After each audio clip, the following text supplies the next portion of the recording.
استعد تشوف المهندسين بشكل عمرك ما شفته قبل كده. احنا في قلب واحدة من اكتر المناطق حيوية في الجيزة، منطقة دايما فيها حركة وضحك واضواء وزحمة، كل شارع فيها ليه حكاية وكل ركن مستخبي وراه قصة. هنتمشى مع بعض في الشوارع الرئيسية والفرعية للمكان، وهنشوف ليه المهندسين لحد دلوقتي ليها سحرها الخاص. لو فاكر انك عارف المهندسين استنى بس لغاية ما تشوف الفيديو، هتتفاجئ قد ايه المكان فيه تفاصيل مستخبية. فيديو النهاردة معمول مخصوص للي بيحب يستكشف واللي بيحب يشوف الحياة من جوه واللي نفسه يحس انه ماشي في الشارع معانا خطوة بخطوة. فلو كنت جديد في القناة اعمل سبسكرايب وفعل زر الجرس عشان يجيلك جديد جولاتنا ورحلاتنا اول باول. ويلا بينا بسرعة نبدأ جولتنا ورحلتنا النهاردة.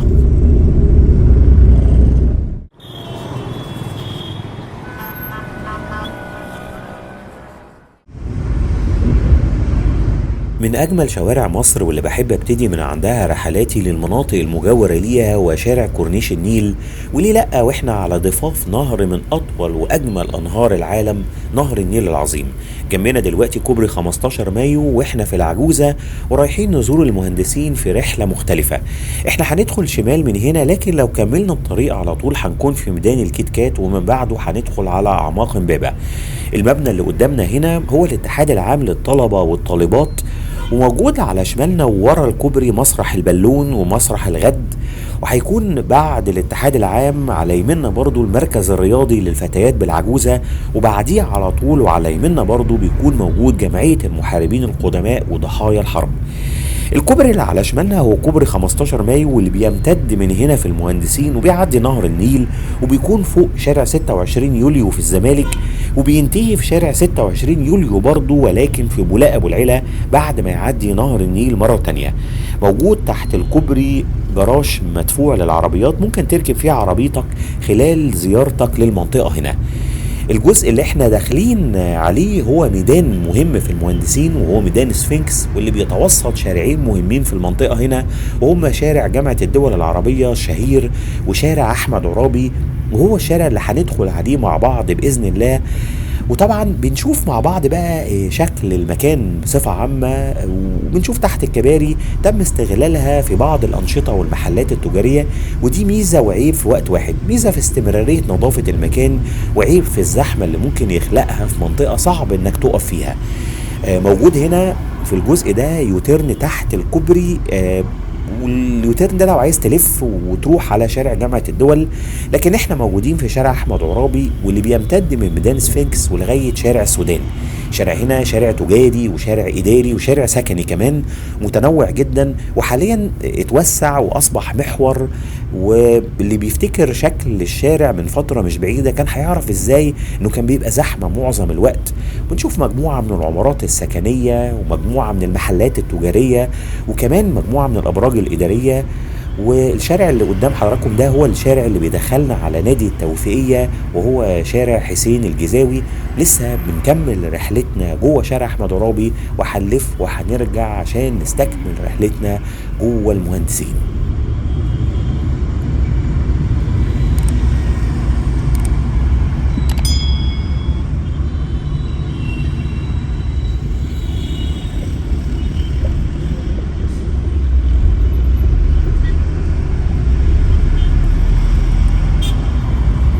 لفينا وراجعين في اتجاه شارع جامعة الدول العربية، وبنشوف هنا على الناحية الشمال ومن علامات شارع أحمد عرابي مكتب المحاماة الخاص بالمستشار مرتضى منصور. وموجودة هنا في شارع أحمد عرابي محطة مترو أنفاق من الخط الثالث وهي محطة مترو التوفيقية. والشوارع اللي على يمنا هنا بتودينا لشارع 26 يوليو نادي الزمالك ونادي الترسانة. وعلى يمنا هنا موجود كمان فرع عمر أفندي، فرع مهم ومشهور من فروعه اللي موجود في شارع أحمد عرابي. مازال امتداد كبير من العمارات اللي هتلاقوها مختلفة في المساحة وفي الارتفاع ما بين البيوت الأربع أو الخمس أدوار للأبراج المرتفعة جدا، وده حصل مع مرور الزمن وتغير شكل المنطقة بعد ما كانت معظم بيوتها ارتفاعاتها قليلة في بدايات إنشائها. قدامنا هنا كان منزل كوبري مايو اللي جاي من وسط البلد والزمالك لغاية هنا في المهندسين. لسه بنتمشى مع بعض والرحلة ممتدة وراجعين مرة تانية لميدان سفنكس ومنه لشارع جامعة الدول العربية. ولو لسه موجود معايا في الفيديو أتمنى أنك تعمل لايك للفيديو عشان ينتشر بشكل كبير.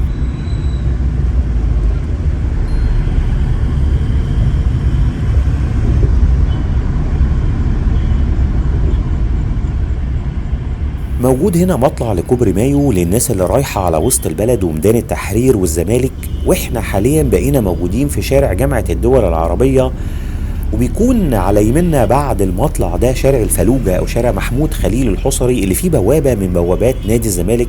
وعموما احنا على يمنا سور نادي الزمالك والمحلات الكتير المنتشرة في السور.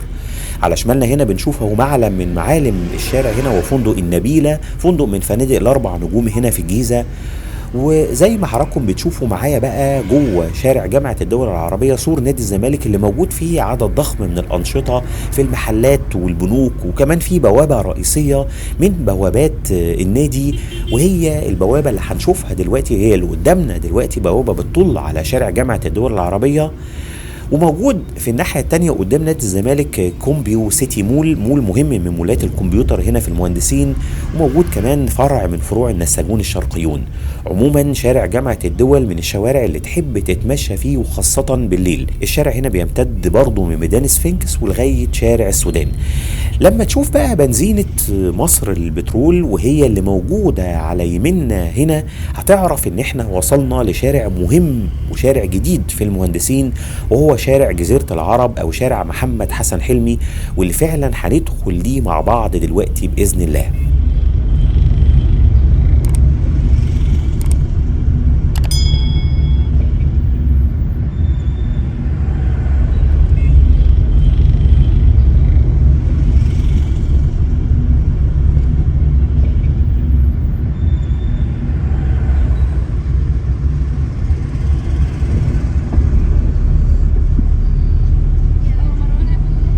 زي ما قلت لحضراتكم الشارع هنا اسمه الرسمي حاليا محمد حسن حلمي او حلمي زمورة، واحنا هندخل مع بعض يمين عشان نزور شارع رائع من شوارع المهندسين وهو شارع وادي النيل. ده امتداد الشارع اللي بيطلعنا مرة تانية على جامعة الدول العربية، واحنا بالفعل بقينا موجودين في الشارع اللي بيمتد من شارع جامعة الدول ولحد شارع راشد في 100 عقبة. شارع موجود فيه نفق اللي بيعدينا شارع او محور 26 يوليو، وموجود هنا محطة مترو انفاق بنشوفها مع بعض، وهي محطة مترو انفاق وادي النيل من الخط الثالث، واللي في فترة انشائه كان الشارع هنا معظمه مغلق، وكانت المحلات والعمارات هنا بتعاني بشكل كبير.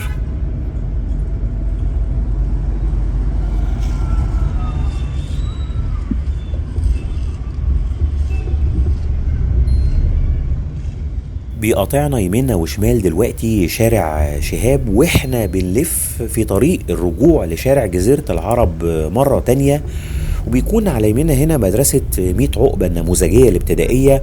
وبنشوف ان من اهم التقاطعات مع شارع وادي النيل تقاطع 26 يوليو، وتقاطع شارع الحجاز، وتقاطع شارع جزيرة العرب اللي جايين منه، وتقاطع شارع شهاب اللي عدينا عليه من شوية صغيرين. هو برضو من الشوارع التجارية بس الهادية نسبيا عن شارع لبنان او شارع سوريا مثلا، واللي هنزورهم مع بعض في رحلتنا جوه المهندسين او منطقة المهندسين الرائعة جدا. احنا لسه موجودين في شارع وادي النيل وبنكمل رحلتنا مع بعض.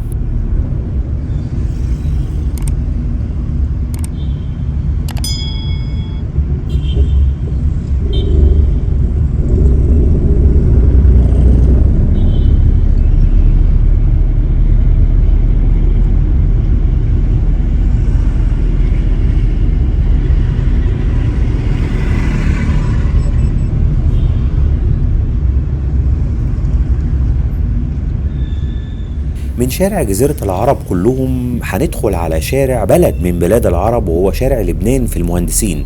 وعموما طول ما انت ماشي في المهندسين هيقابلك شوارع كتير على اسماء الدول وعواصمها، ودي سمة من سمات المهندسين، وكانت مرتبطة بتطلعات الرئيس الاسبق جمال عبد الناصر وقت الوحدة العربية، وارتباط مصر القوي جدا بالدول العربية وقت انشاء الحي هنا في الخمسينات. شارع هنا برضو مليان محلات تجارية، ومن شوارع التمشية والخروج في المهندسين، وبرضو في العمارات المنتشرة في الشارع بتلاقي بنوك وعيادات ومكاتب إدارية وشركات. من معالم الشارع محل سمير ويليام، واللي هو موجود على يمنا دلوقتي، واللي بيبيع مستلزمات العناية بالجسم، العطور والشامبوهات ومستحضرات التجميل وحاجات تانية كتير. ورغم انه في المهندسين الا ان اسعاره معقولة جدا. الشارع اللي بيقابلنا دلوقتي يمين وشمال هو شارع شهاب، واحنا لسه مع بعض في منطقة راقية وجميلة في مصر، احنا في المهندسين.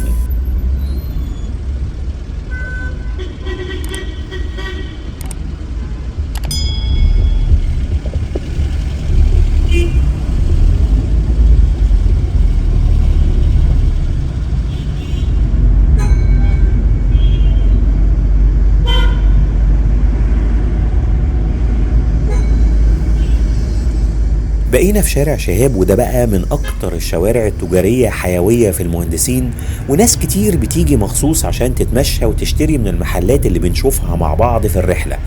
الشارع متسمي على اسم اللواء فؤاد شهاب الدين، اللي كان رئيس الجمهورية اللبنانية الأسبق، واللي كان ليه دور مهم جدا في دعم الوحدة العربية. محلات هنا على كل لون في الشارع الشهير، واللي بيبتدي من شارع جامعة الدول وبيكون على شكل نص دايرة كده، وبينتهي في شارع وادي النيل عند النقطة اللي كنا عندها من شوية صغيرين. التمشية هنا ليها مزاج مختلف. زي ما حضراتكم بتشوفوا، هتلاقوا عربيات ماشية وناس داخلة وطالعة من المحلات، وريحة الأكل طالعة من المطاعم، وده طبعا بتشوفوا أكتر بالليل في الشارع اللي ما بينامش. مع شارعنا هنا في تقاطعات ما بين شارع القدس الشريف وشارع الرياض، واحنا في اتجاهنا لغاية ما نوصل لشارع سوريا. ولو لسه موجود معايا في الفيديو، أتمنى انك تعمل لايك للفيديو عشان ينتشر بشكل كبير.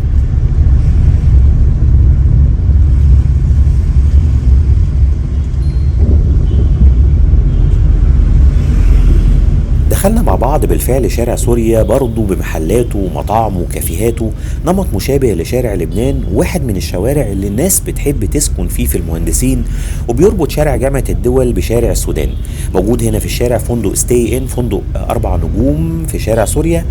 وبما اننا موجودين في شارع دولة كلنا بنحبها، فاكيد سمعت في يوم من الايام مسمى الجمهورية العربية المتحدة، ودي كانت اتشكلت بعد الوحدة بين مصر وسوريا، واللي حصلت سنة 1958 بين شكري القواتلي وجمال عبد الناصر، وكانت القاهرة عاصمة الجمهورية الجديدة. استمرت الوحدة دي 3 سنين.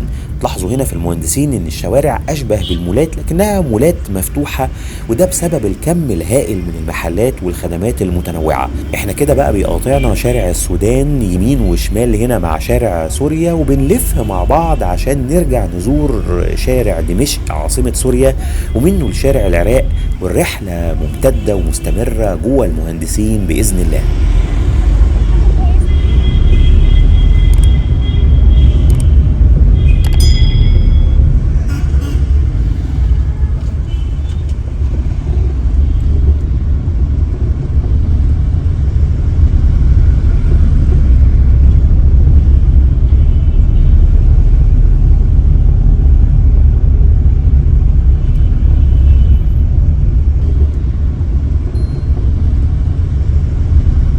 بقينا موجودين في شارع دمشق، من الشوارع الفرعية والهادية جوه المهندسين، وفي ناس كتير بتحب النمط ده من الشوارع، بحيث انك تكون جوه منطقة حيوية ولكنك بتكون قريب من كل الخدمات، وبرضه سكنك فيه خصوصية وهدوء اكتر.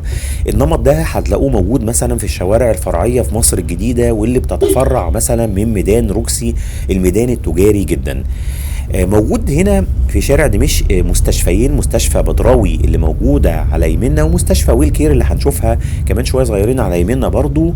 ومن الشارع هنا بنطلع زي ما هنشوف بإذن الله على ميدان أنس بن مالك، عشان نبقى خدنا فكرة عن شكل الشوارع الرئيسية وبعض الشوارع الفرعية وبعض الميادين، سواء كانت الرئيسية أو الفرعية جوه المهندسين.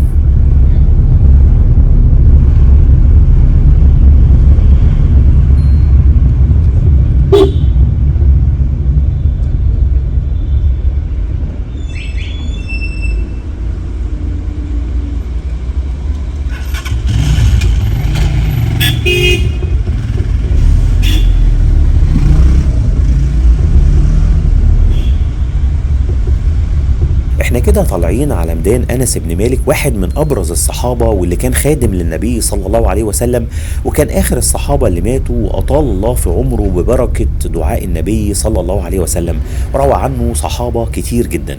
الميدان هنا بيطل عليه شوارع عمر بن عبد العزيز، وشارع دمشق اللي كنا فيه، وشارع العراق اللي احنا ان شاء الله هندخل منه، واللي هيطلعنا مباشره على شارع شهاب مره تانية. نمط البيوت هتلاحظوا هنا انه عمارات قديمه نسبيا، ونمط المحلات بسيط، ومجموعة من المحلات الخدمية زي فرن العيش والسوبر ماركت والمكواجي واللبان وغيرها من احتياجات المعيشة الضرورية.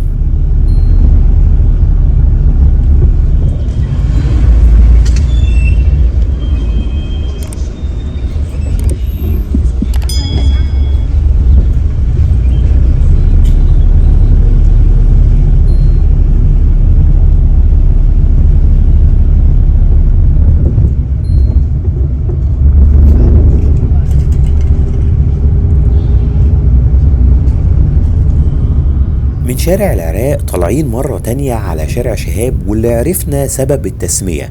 طب عرفنا مين هو شهاب، الشارع المهم اللي احنا بقينا موجودين فيه في المهندسين. طب ليه بقى المهندسين اتسمت بالاسم ده؟ الحكاية ان في بداية انشائها كان اسمها مدينة الاوقاف، لان الارض كانت وما زالت ملك للاوقاف، ولان نقابة المهندسين اشترت جزء من الارض وبنت عليها مدينة سمتها مدينة المهندسين، فالمنطقة كلها اتسمت على الاسم ده.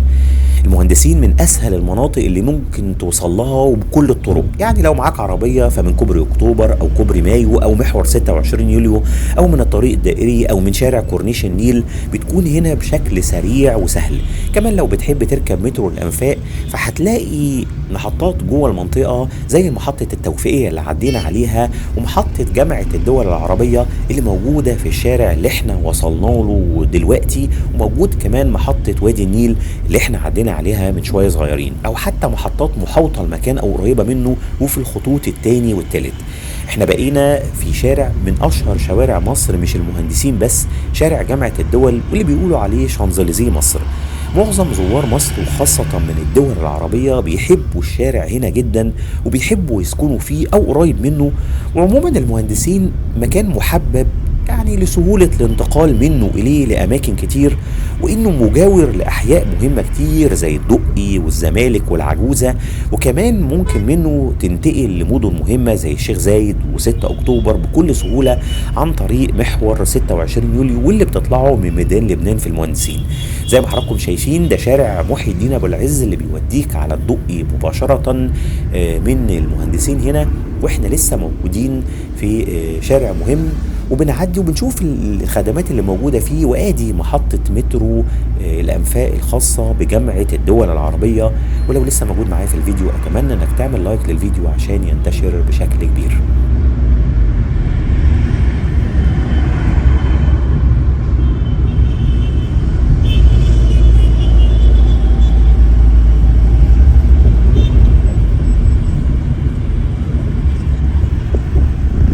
احنا لسه في المهندسين ولسه في المنطقة اللي الصبح بتكون مكان لنشاط الشركات والمكاتب الإدارية والبنوك، ومن بعد الساعة 5 المغرب بتتحول لمكان تجاري مفتوح لكل محلات وبراندات الملابس والأقمشة والإكسسوارات والإلكترونيات وغيرها من الحاجات. احنا كده داخلين على ميدان مصطفى محمود، وزي ما قلنا شارع جامعة الدول العربية فيه ميدانين، ميدان سفنكس اللي عدينا عليه وميدان مصطفى محمود اللي موجود فيه المسجد الشهير بتاعه واللي باينه المأذنة بتاعته قدام حضراتكم. المسجد ده اتبنى سنة 1978 وفي جمعية باسم الكاتب الكبير، واللي كان بيقول عن إنشاء المسجد والجمعية إنه كان عايز يجسد الكلام اللي بيكتبه لشيء حقيقي ملموس في خدمة المجتمع. وفعلا حصل الكلام ده، والجمعية والمستشفى والمسجد بقى ليهم دور حقيقي من أكتر من 45 سنة. ولسه احنا بنتمشى مع بعض جوه شوارع المهندسين، سواء كانت الشوارع الرئيسية أو الشوارع الفرعية.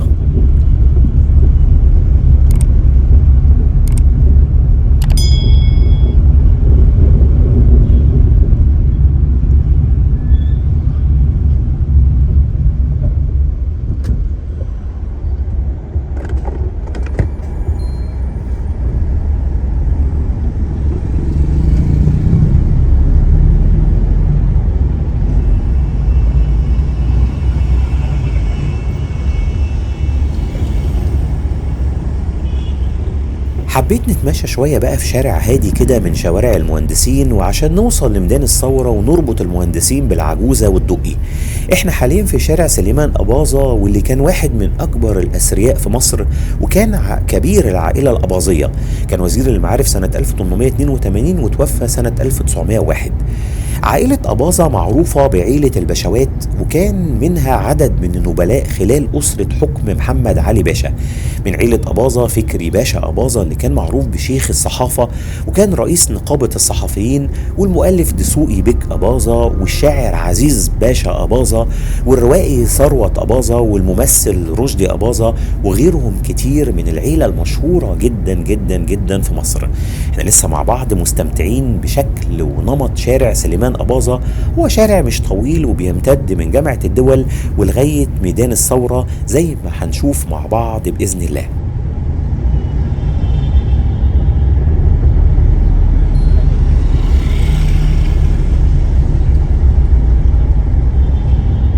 وصلنا بالفعل لميدان الثورة واللي بيطل عليه شوارع مهمة زي ميشيل بخوم وعبد المنعم رياض ومكة المكرمة، وقريب من هنا شارع الثورة اللي بنوصل منه لشارع البطل أحمد عبد العزيز. الميدان هادي ويعني بس برضه تجاري وموجود فيه عدد من المحلات، واحنا ما بين المهندسين والدقي والعجوزة، وهنرجع لشارع جامعة الدول من شارع سليمان أباظة مرة تانية.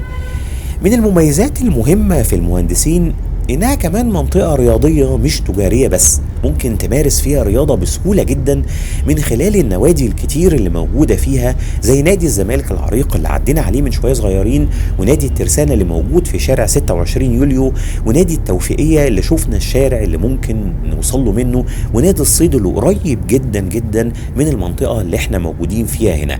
رحلتنا اتمنى انك تكون مستمتع بيها، واتمنى انك لو لسه معايا في الفيديو تعمل لايك.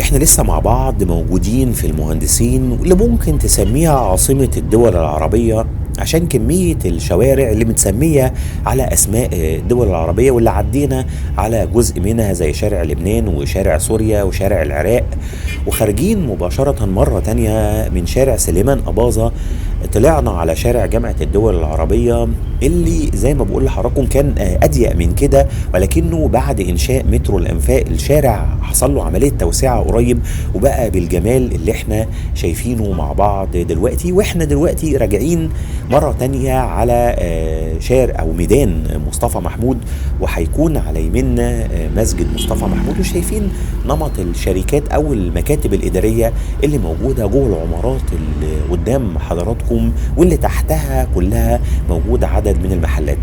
يعني الأيام اللي احنا موجودين فيها في انتخابات مجلس النواب، وعشان كده هتلاقوا في عدد كبير من اللوحات الترويجية للمرشحين لمجلس النواب في مصر. بنكمل رحلتنا مع بعض واحنا في شارع جامعة الدول العربية وفي ميدان مصطفى محمود.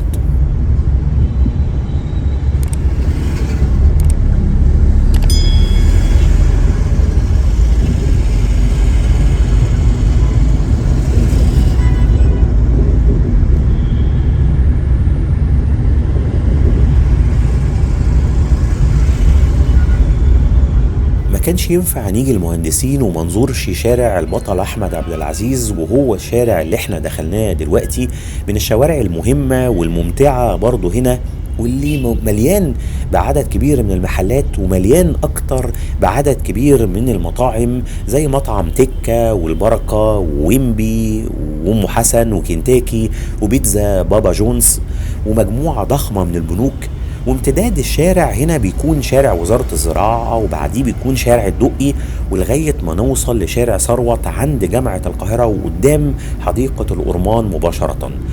البطل أحمد عبد العزيز كان من الضباط الشجعان، وكان ضابط في سلاح الفرسان، وكمان التحق بسلاح الطيران، وكون فرقة من المتطوعين الفدائيين لإنقاذ فلسطين من إيد اليهود. ربنا ينصر أهل فلسطين الأبية، نقول كلنا آمين.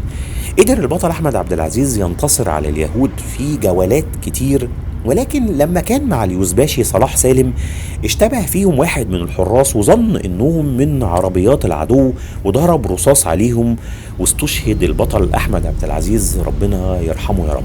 يقطعنا يميننا وشمالنا هنا، ومن التقاطعات المهمة جدا مع شارع البطل احمد عبد العزيز شارع عبد المنعم رياض، واحنا لسه بنكمل رحلتنا مع بعض، وهنلف وهنرجع مرة تانية عشان نرجع على شارع جامعة الدول العربية، ونوصل لشارع كورنيش النيل في نهايات رحلتنا مع بعض اللي كانت جوه شوارع كتير في المهندسين.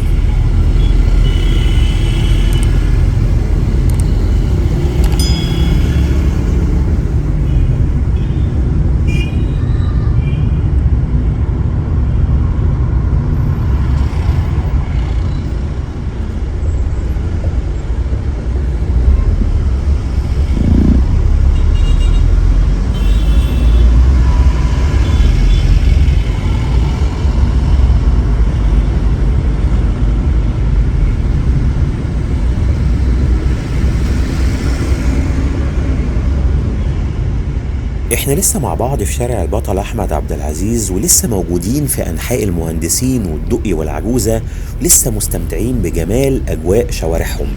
زي ما حضراتكم شايفين قد ايه موقع المهندسين مميز جدا، وده اللي جذب عدد كبير جدا من الناس ان هم يسكنوا في المنطقة هنا، لقربها من وسط البلد ولقربها من عدد من الاحياء المهمة زي الزمالك وزي الدقي زي ما قلنا، وسهولة الوصول ليها زي ما كنا بنحكي من شوية صغيرين.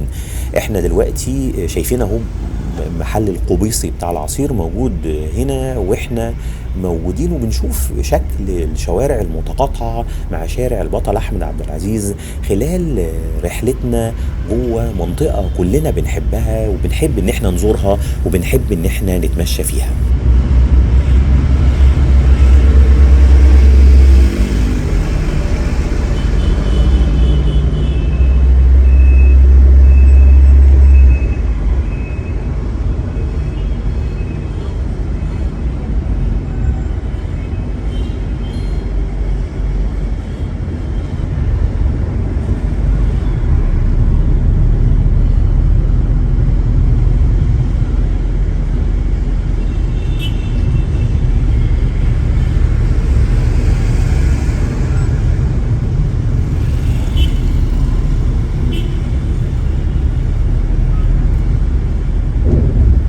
احنا هنطلع مع بعض مرة تانية على شارع جامعة الدول العربية، وزي ما بدأنا الرحلة من جنب نهر النيل ان شاء الله هننهيها من هناك كمان. شارع جامعة الدول العربية زي ما حضراتكم شايفين، طبعا الامتداد لشارع البطل أحمد عبد العزيز اللي كنا فيه بيكون شارع جزيرة العرب اللي زرناه من شوية صغيرين، وشايفين ان شارع جامعة الدول العربية بالفعل شارع تجاري جدا زي ما كنا بنحكي، ومن الشوارع الموجود فيه خدمات كتير قوي، وعشان كده عدد الناس اللي بيحبوا ان هم يسكنوا في المهندسين كتير، لانه بيلاقي فيها كل اللي ممكن يحتاجه. ده سور نادي الزمالك اللي موجود فيه كوستا كافيه وماكدونالدز، ويعني عدد ضخم جدا من المحلات التجارية. وده شارع الجزائر موجود على يمنا هنا، واللي بيدخلنا على العجوزة. لسه بنتمشى مع بعض في شارع جامعة الدول العربية، وبنعدي بعد شوية صغيرين برضو على فندق النبيلة، واحنا كده في الاتجاه اللي رايح على ميدان سفنكس، وقدامنا كوبري 15 مايو اللي في الجزء ده ومن فوق شارع جامعة الدول العربية اتوسع بشكل كبير جدا، وبقى في مطالع ومنازل من اجزاء كتيره، لان الجزء اللي احنا كنا موجودين فيه ده كان زمان بيبقى زحمه جدا، ولكن بعد التوسعه بالشكل ده الزحمه اختفت. احنا كده في الاتجاه زي ما بقول لحضراتكم اللي رايحين فيه على شارع كورنيش النيل، شارع هيتحول لاسمه لشارع محور 26 يوليو، وبيكون على يميننا الشوارع اللي جايه دي بتدخلنا على العجوزه ومدينه الاعلام الشهيرة هنا، وبيكون قدامنا هنا مطلع لكوبري 15 مايو في الاتجاه اللي رايح على الزمالك وفي الاتجاه اللي رايح على وسط البلد. وبقول لحضراتكم هنا موجود جراج للعربيات تحت الكوبري، وده مسجد المغفرة المشهور جدا في العجوزة. اتمنى ان رحلتي معاكم تكون عجبتكم. طبعا احنا مبدئيا كده هنعدي واحنا طالعين على شارع كورنيش النيل، هيكون على يميننا مسرح البالون، وهيكون على يميننا كمان مسرح الغد، وقدامنا على طول نهر النيل. اتمنى ان رحلتي معاكم تكون عجبتكم. لو عجبك الفيديو ما تنساش تعمل سبسكرايب وتفعل زر الجرس وتعمل لايك للفيديو عشان ينتشر بشكل كبير. وشكرا ليكم، والسلام عليكم ورحمة الله وبركاته.